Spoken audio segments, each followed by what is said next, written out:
Na lang natin siya ngayon kasi tapos na yung oras ng pagbigay natin sa kanya ng pagkain. Nabigyan na natin siya. So, mamaya na ulit after natin mag-duty. Pagbalik, bibigyan ulit natin siya.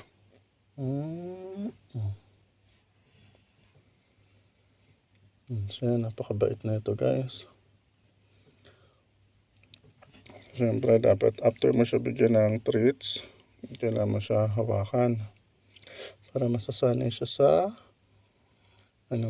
sa sarili mo rin, tsaka sa amoy ng kamay mo masasanay siya.